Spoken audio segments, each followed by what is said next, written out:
पुण्यामध्ये गुरुवारी तब्बल 100 मिलीमीटर अवकाळी पाऊस झाला। 130 वर्षांनी पावसाचा एप्रिल महिन्यातला विक्रम मोडीत निघालाय। पुणे शहराला गुरुवारी दुपारी तुफानी वाऱ्यासह तासाभरातच 100 मिलीमीटर पावसानं झोडपून काढलं। भारतीय हवामान विभागाच्या आकडेवारीनुसार पुण्यामध्ये याआधी 4 एप्रिल 1896 रोजी 51.1 मिलीमीटर पावसाची नोंद झाली। तर गुरुवारच्या पावसानं कोंढवा, अलका चौकासह स्वारगेट बसस्थानक, शिवाजीनगरातील सखल भागांमध्ये पाणी साचून वाहतुकीची कोंडी। अनेक वसाहतींमधील घरात पाणी शिरलं। 82 ठिकाणी झाडं पडली।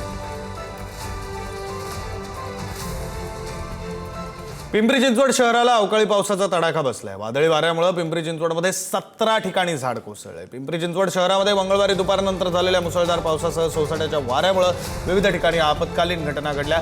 तर शहरातील विविध भागांमध्ये झाडं पडण्याच्या एकूण 17 घटना नोंदवण्यात आल्या। रावेत परिसरामध्ये सीमाभिंत कोसळल्याची ही एक घटना घडली आहे। सुदैवानं झाडपडीच्या घटनांमध्ये कोणतीही जीवितहानी किंवा जखमींची नोंद झालेली नाहीये। मात्र काही ठिकाणी पार्किंगमध्ये उभ्या असलेल्या वाहनांचं नुकसान झालं।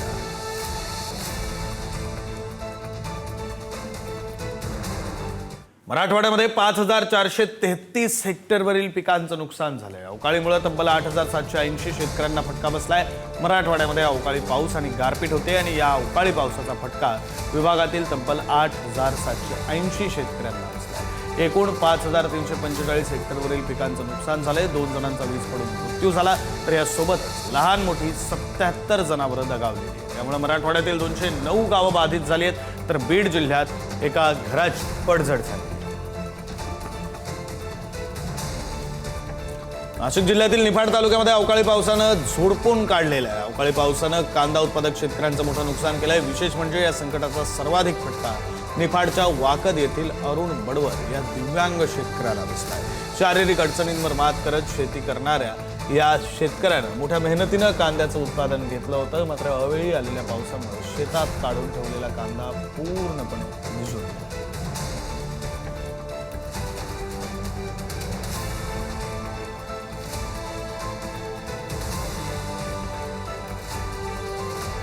झालेल्या पावसामुळे निफाड तालुक्यामध्ये अनेक पिकांना फटका बसलेला आहे। आपल्यासोबत आहे शेतकरी। काय सांगाल तुम्ही?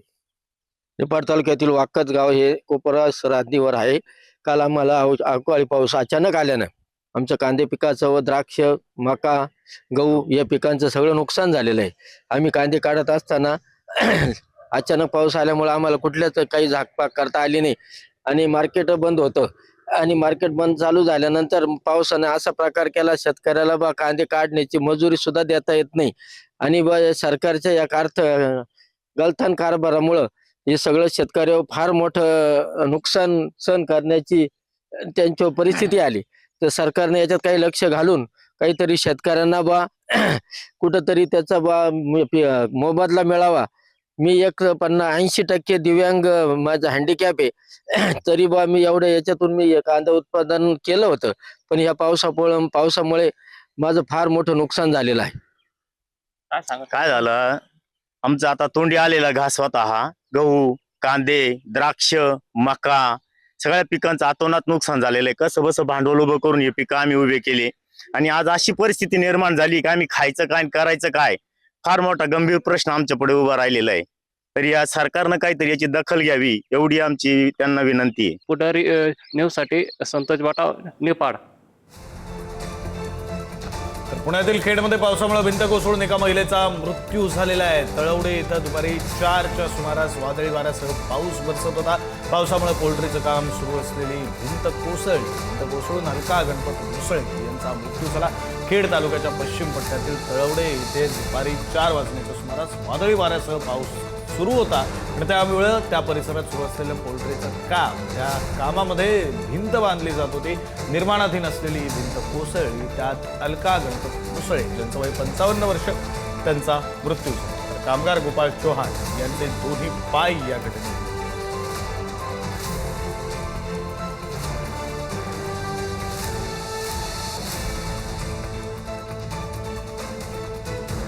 खेडमध्ये पावसामुळे भिंत कोसळली। निर्माणाधीन असलेली ही भिंत होती जी बांधली जात होती आणि या घटनेमध्ये एका महिलेचा मृत्यू झालेला आहे। तर कामगाराचे दोन्ही पाय पुण्याच्या तळवडे इथला हा सगळा प्रकार आहे। अलका गणपत मुसळे यांचा मृत्यू झाला। सातारा जिल्ह्यातील दुष्काळी पट्ट्यामध्ये अवकाळीनं थैमान घातलेलं आहे. माण तालुक्यातील तोंडलेत वीज पडून शेतकऱ्याचा मृत्यू झालेला आहे. सातारा जिल्ह्यातील दुष्काळी पट्ट्यामध्ये अवकाळी पावसानं पुन्हा एकदा थैमान घातलंय. माण तालुक्यामध्ये वीज पडून एका शेतकऱ्याचा दुर्दैवी मृत्यू झालाय.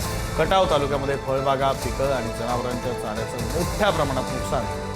शेकडो हेक्टर शेती पाण्याखाली गेल्यानं शेतकरी हवालदिल झालाय. माण तालुक्यातील तोंडले गावामध्ये एक दुर्दैवी घटना घडली आहे. शेतामध्ये काम करत असताना लाला दाजी जाधव वय 65 यांच्या अंगावर अचानक वीज कोसळली व त्यांचा जागीच मृत्यू झाला. घटनेमुळे परिसरामध्ये हळहळ.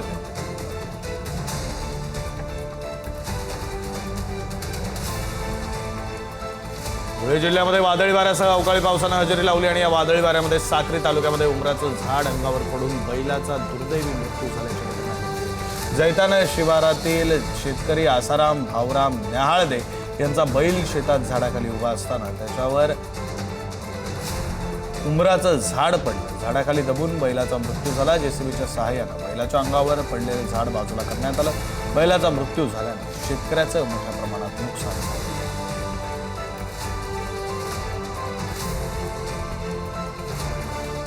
धुळ्यामध्ये वादळी वाऱ्यामुळे घराचं छत कोसळलं. कुमारनगर परिसरामध्ये एका घराचं छत कोसळलेलं आहे.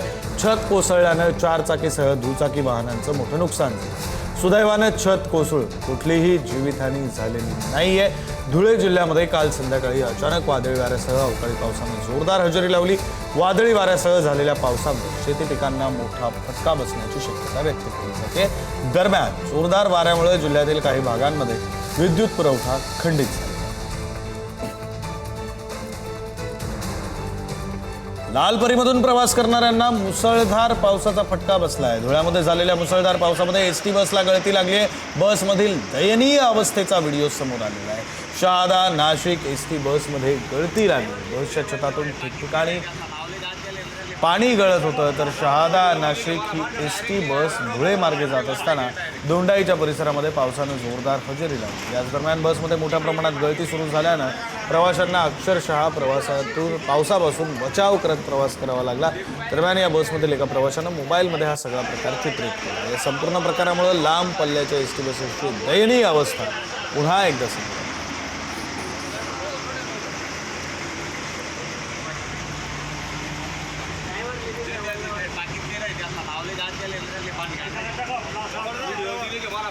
सिंधुदुर्गमध्ये पावसामुळे फळबाग आणि शेतीचं मोठं नुकसान झालेलं आहे. अवकाळीमुळे काजू, आंबा या फळबागांचं नुकसान झालेलं आहे. अवकाळीमुळे नाचणी पीक देखील जमीनदोस्त झालंय. सिंधुदुर्ग जिल्ह्यामध्ये अचानक झालेल्या अवकाळी पावसामुळे शेतीचं फार मोठं नुकसान झालं. सिंधुदुर्ग जिल्ह्यातील सावंतवाडी, कुडाळ, वैभववाडी, रुडामार्ग या तालुक्यांमध्ये अवकाळी पाऊस झाला आणि यामुळे काजू पीक, नाचणी पीक आणि आंबा पिकाचं मोठ्या प्रमाणात नुकसान झालं. त्यामुळे शेतकरी भयभीत झाले.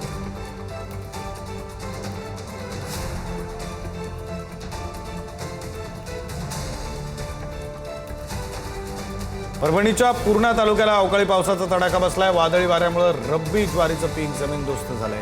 नैसर्गिक आपत्तींमुळे हातातोंडाशी आलेला घास हिरावला जात असल्यानं शेतकरी हवालदिल झालेत. वादळी वाऱ्यात ज्वारीचं उभं पीक भुईसपाट होऊन दाण्यांनी भरलेली कणसं आपटून चिखलानं भरून नुकसान झालंय. तसंच आंबा फळांची प्रचंड पडझड झाली आहे. कोणतंही पीक जरी जोमात आलं तरी ते शेतकऱ्यांच्या पदरात पडेपर्यंत खरं नसतं असं म्हटलं जातं. ते या अवकाळी पावसामुळे तंतोतंत खरं ठरतंय. सध्या सर्वत्र रब्बी ज्वारी काढणीला आलेली असताना तिच्या मुळावर हा अवकाळी पाऊस आला. गोंदिया जिल्ह्यामध्ये मागील 2 दिवसात झालेल्या अवकाळी पावसामुळे शेतकऱ्यांचं प्रचंड नुकसान झालं. जिल्ह्यामध्ये मका पीक, फळभाज्या पीक, त्याचप्रमाणे आंबा पिकाचं मोठं नुकसान झालंय आणि त्यातच बुधवारी रात्री झालेल्या अवकाळी पावसानं आंबा पीक जमीनदोस्त झालं असल्यानं शेतकऱ्यांचं प्रचंड नुकसान झालं. तर शासनानं लवकरात लवकर पंचनामे करून आर्थिक मदत द्यावी अशी मागणी आता शेतकरी करतात. छत्रपती संभाजीनगर जिल्ह्यामध्ये अनेक भागामध्ये पावसानं या संभाजीनगर जिल्ह्याला झोडपून काढलं. हातातोंडाशी आलेला घास हिरावला जात असल्यानं शेतकरी हवालदिल झालाय. शेतात सतत पाणी तुंबून सोंगणी केलेल्या पिकाचंही नुकसान होतं. तर मराठवाड्याच्या सीमेवर असलेल्या सोयगाव तालुक्यामध्ये देखील काल रात्री मध्यम स्वरूपाचा पाऊस झाला आणि त्यामुळे पिकांचं मोठं नुकसान झालं.